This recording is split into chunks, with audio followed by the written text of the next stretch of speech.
Qué bueno verle nuevamente. Hoy tendremos una cápsula de fe. Comenzamos.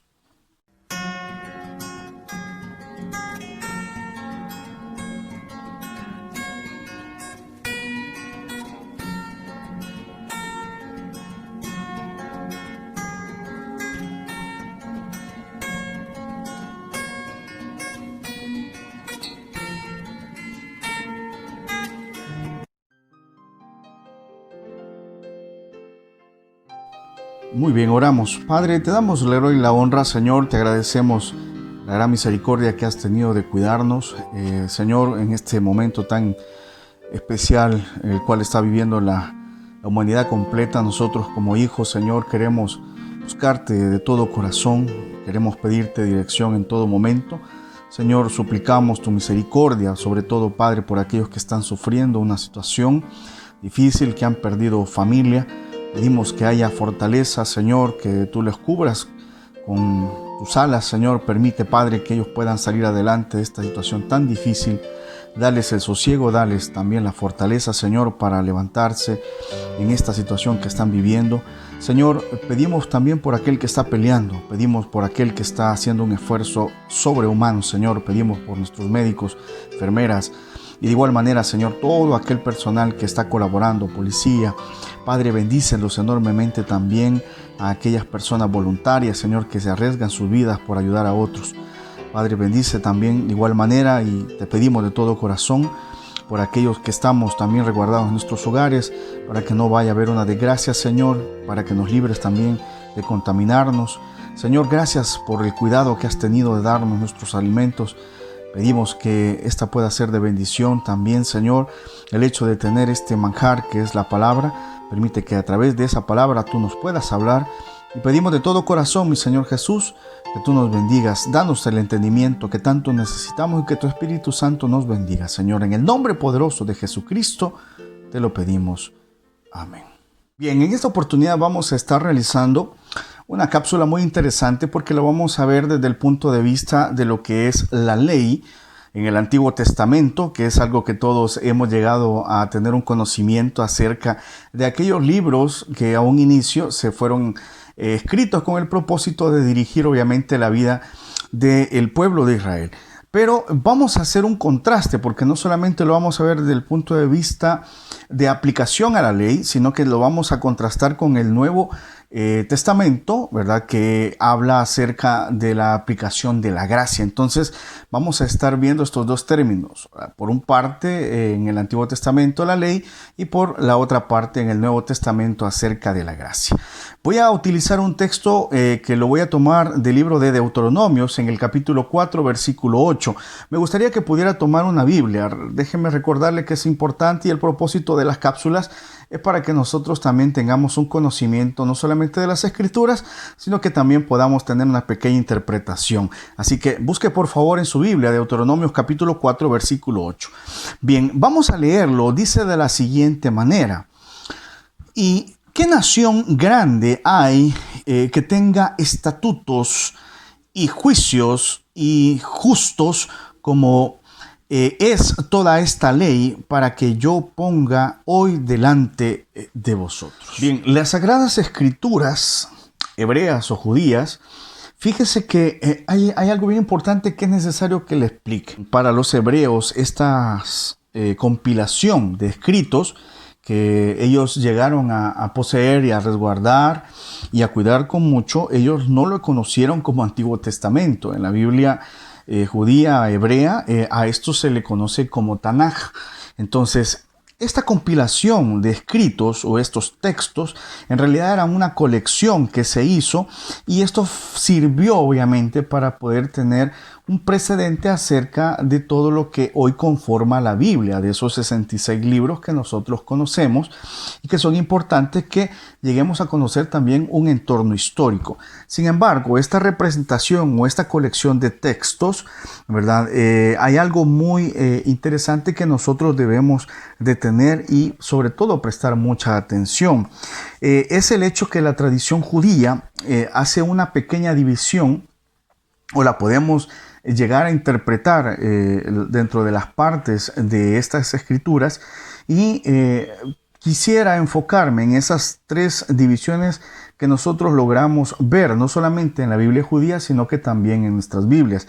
En la Torá, que oiga bien, y esto es bien importante que nosotros lo lleguemos a discernir, la Tanaj es la que contiene a la Torá, ¿verdad? Forman parte, son escritos que están dentro de esa Tanaj. Entonces debemos de identificar que el nombre que ellos le dan a lo que nosotros le llamamos Antiguo Testamento es Tanaj, ¿verdad? Y involucra varios escritos importantes.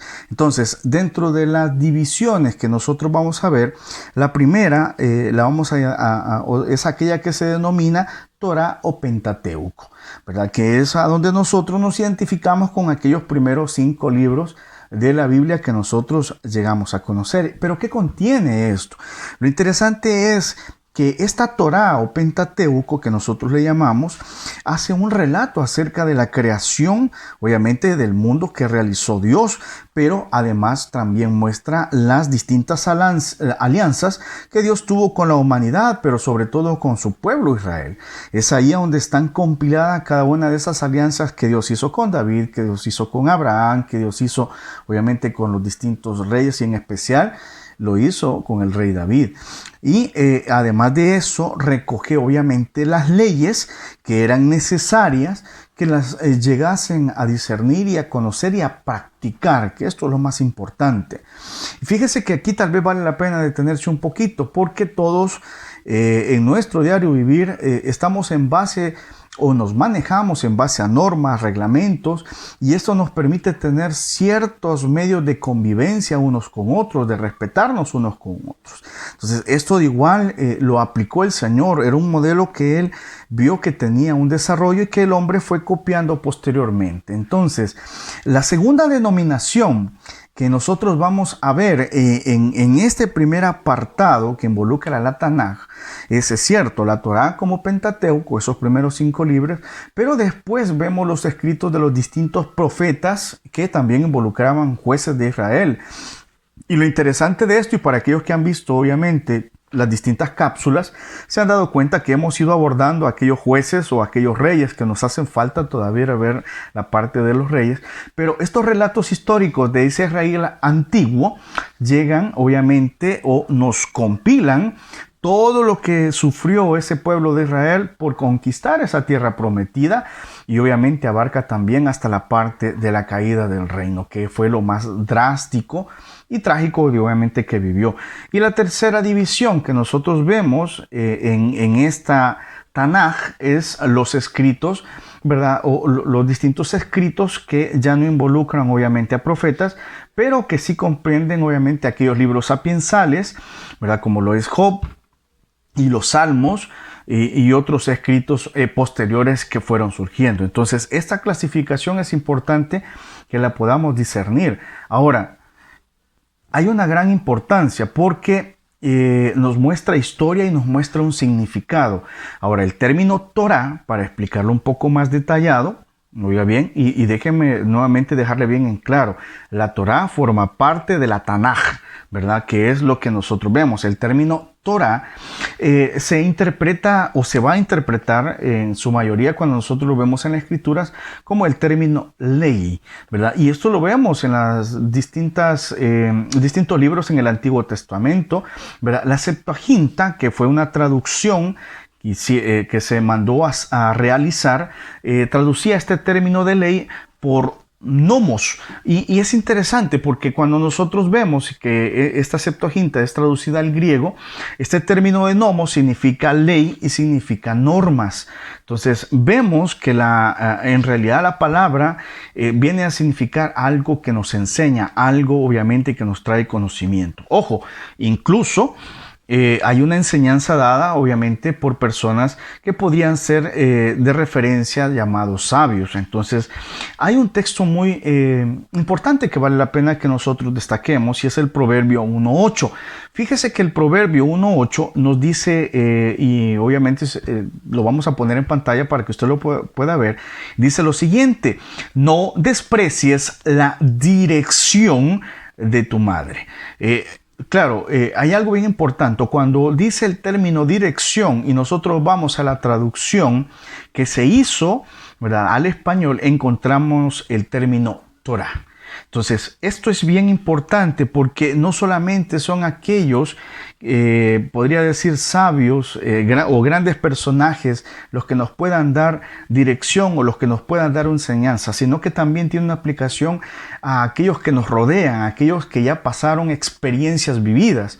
Y obviamente que muchos de nosotros que pasamos estas distintas etapas en nuestra vida, que vivimos como adolescentes, que vivimos como niños, fuimos dirigidos en momentos por nuestros padres y estos fueron los que nos fueron guiando y sirvieron obviamente para tomar un buen consejo. Qué lástima, ¿verdad?, por aquellos que desprecian el consejo de los padres.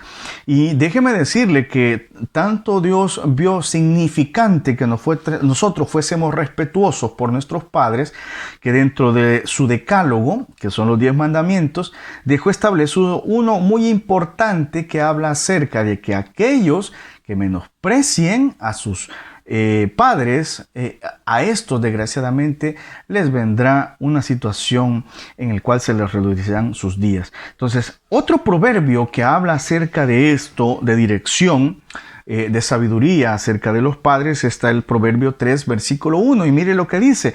Dice, hijo mío, no te olvides de mi ley. Y aquí de igual manera, cuando nosotros vemos la traducción que se le hizo a este texto, nos damos cuenta que está hablando acerca de esa Torah, ¿verdad?, de esa enseñanza, ¿verdad?, y de que nosotros hagamos obviamente caso a eso, ¿verdad?, que es la sabiduría que nos imparte el Señor. Y en este caso sí está hablando de aquella que imparte Dios. Muchos de nosotros pasamos desapercibido el hecho de que Dios en su palabra nos habla con sabiduría y nos habla como un padre amoroso, respetuoso, que quiere obviamente lo mejor para nosotros.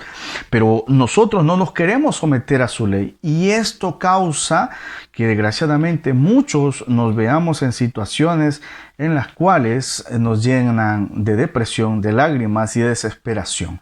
¿Cuánto nos ahorraríamos si tomáramos en cuenta la palabra del Señor para que dirigiese nuestra vida? ¿Cuánto consejo no encontramos nosotros en esa palabra?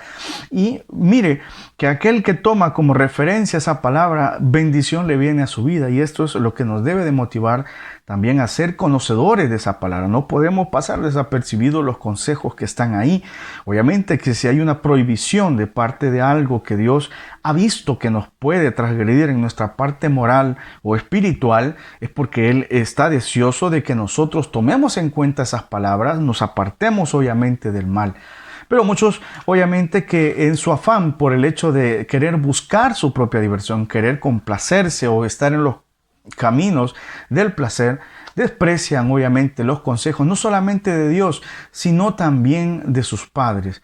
Y esto acorta obviamente los días que Dios le ha entregado. Ahora, Dios utilizó a un gran hombre para poner estos escritos de la ley y sobre todo para perpetrarlos en el corazón del conocimiento de los hombres. Sabemos que uno de esos hombres que Dios utilizó y por medio del cual obviamente se llegó a conocer esto, ¿verdad?, es Moisés. Entonces hay una reflexión interesante que nosotros encontramos en el libro de Éxodo capítulo 24, versículo número 12. Permítame leerlo, dice literalmente lo siguiente, Éxodo 24, 12. Entonces Jehová dijo a Moisés, sube a mí, al monte, y espera allá, y te daré tablas de piedra y la ley y mandamientos que he escrito para enseñarles. Mire qué interesante esto. Porque muchos nada más nos enfocamos en lo sagrado que pudo haber sido recibir esas primeras tablas que fueron escritas por el dedo de Dios, como muchos lo hemos escuchado en distintos sermones. Y a veces se aprecia más eso, ¿verdad?, lo que pudo estar simbolizando. Pero lo interesante de Dios es que como no se tenía, obviamente, o quería que perdurase ese conocimiento, Dios decide escribirlas en piedra para que posteriormente éstas fueran enseñadas, conocidas y practicadas por el pueblo de Israel. No tiene otro propósito más, no es para que fuesen mostradas como símbolos sagrados, no, de ninguna manera. Es lo que menos le interesa a Dios en ese caso. Por eso hay una parte en los profetas donde dice que es más importante para él que esos mandamientos los pueda calcar, los pueda obviamente esculpir en nuestros corazones más que en un material, ¿verdad? Y eso nos deja entrever que Dios sí está interesado más en sus mandamientos, porque estos dan un conocimiento acerca de la voluntad de Él, y esto obviamente nos ayudan a normarnos. Recuerde, y esto es importante destacarlo, que el pueblo de Israel vivió etapas en las cuales no fue guiado por líderes, no fue guiado obviamente por Dios, pero sí tuvo un contacto muy fuerte con otros dioses paganos, y esto ocasionó obviamente la pérdida de la moral, la pérdida del respeto hacia Dios y la pérdida del conocimiento hacia Dios. Entonces, por eso era necesario que se reeducase, que se volviese a enseñar, no solamente a los pequeños jóvenes o de igual a los adultos, que son las personas que se tomaban como referencia, pero era necesario que este conocimiento fuera ampliado y enseñado. Entonces, Deuteronomios 31:9 tiene otra porción que me gusta mucho y que vale la pena que retomemos. Deuteronomios 31:9 dice lo siguiente: y escribió Moisés esta ley y la dio a los sacerdotes hijos de Leví, que llevaban el arca del pacto de Jehová, y a todos los ancianos de Israel. Mire qué importante esto, ¿verdad? Los primeros que iban a tener un contacto con la ley iban a ser aquellos que Dios había dado como linaje especial, que eran los sacerdotes. Tristemente, usted sabe cuál es el problema de tener un entorno demasiado religioso en el cual, ¿verdad?, se aparta la mirada de los hombres acerca de la importancia de la enseñanza y se centra en rituales que poco nos dan o poco nos pueden enseñar. Al final esto se vuelve una prisión y la persona termina siendo un practicante de actos religiosos y no de la palabra de Dios. Esto es bien peligroso y esto no debe de ser una referencia para nosotros. Si usted asiste al catolicismo, no se centre en los rituales, céntrese en la palabra de Dios.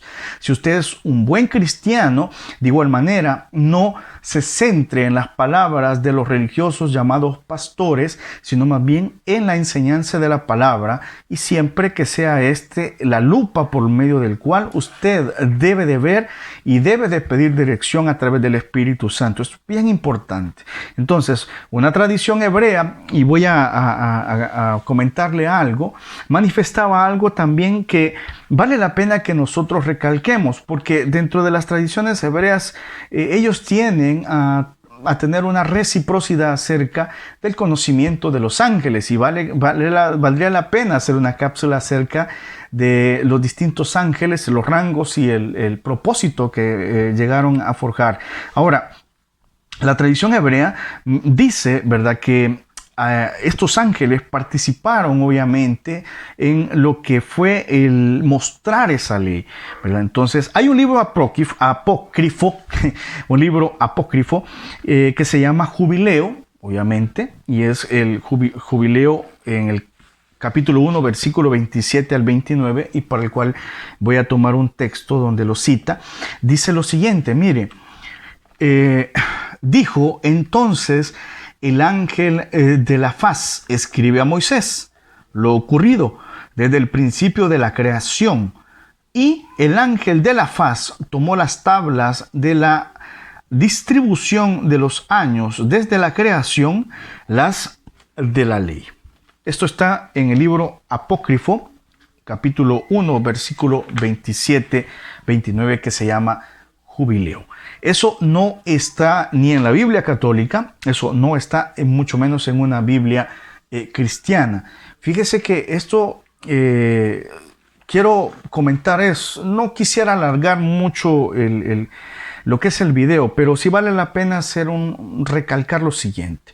Se sabe de escritos antiguos que se protegieron, que fueron consultados posiblemente no solamente por los apóstoles, sino también por grandes líderes. Obviamente en el Antiguo Testamento pues no se tenía un canon como el que nosotros tenemos, no se tenían los libros ordenados, y de igual, ¿verdad? Se tenían otros escritos que pudieron ser de referencia de tal vez personajes que podían ser tomados. Entonces, este libro creó un mito, ¿verdad? Creó una historia acerca de que los ángeles llegaron a participar en la distribución de la ley. Tanto fue así que obviamente tuvo cierta repercusión en escritos del Nuevo Testamento. Y de por cierto, algunas pues de las sectas religiosas de igual llegaron a creer también en los ángeles, y vemos obviamente la función de los ángeles dentro del desarrollo del Antiguo Testamento. Entonces es probable que esta tradición entonces fuese tomada, y aún hasta Josefo, que era un historiador judío, ¿verdad? Tomó y plasmó, ¿verdad?, estas ideas. El apóstol Pablo, de igual manera, en sus cartas a Gálatas, en el capítulo 3:19 y Hebreos 2:12, ¿verdad? Y por cuestión de tiempo, yo le invito a que pueda leer estos dos textos. Ellos hacen énfasis en que la ley fue entregada, ¿verdad?, por manos de los ángeles. Entonces, es bien interesante. Yo estoy tocando nada más una pequeña porción acerca del propósito de la ley, y es algo que quiero dejarle a usted motivado por el hecho de que lea las Escrituras. El propósito de la ley no es para coartar derechos ni para imponer disposiciones y cuadricular a la persona en sus restricciones de qué debe de comer, de qué debe de vestir, que es el uso que desgraciadamente muchos hacen abusivamente acerca de la ley. La ley tiene un espíritu, tiene un propósito, una práctica, ¿verdad? Y obviamente la cumplió y la sigue cumpliendo porque no está derogada. El Señor mismo dijo que vino a darle cumplimiento a esa ley que nadie le había podido dar en la antigüedad, pero que hubo uno que sí le dio, y ese se llama Jesucristo. Así que gracias por estar al pendiente de esta pequeña cápsula. Espero que esto lo deje a usted, como decimos nosotros acá los salvadoreños, picado, ¿verdad?, para que usted quiera buscar un poquito más acerca del conocimiento de esto. Un fuerte abrazo, Dios me le bendiga, nos vemos en otra oportunidad, y espero que esto material sea de bendición para su vida. Cuídese mucho, y sobre todo también, ¿verdad?, en este tiempo en el cual estamos viviendo una situación, proteja a su familia. ¿Quiénes quieren venir a su presencia a alabarle?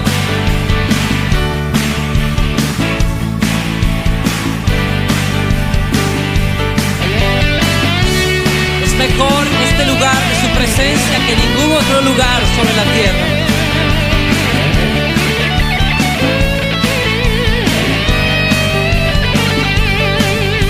Mejor es un día en la casa de Dios que 1000 años lejos de Él.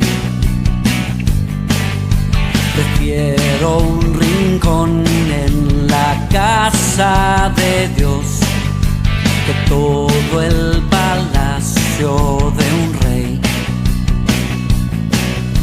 que todo el palacio de un rey. Ven conmigo a la casa de Dios, celebraremos juntos su amor, haremos fiesta en honor de aquel que nos amó. Estando aquí en la casa de Dios, alegraremos su corazón, le brindaremos ofrendas de obediencia y amor. En la casa de Dios.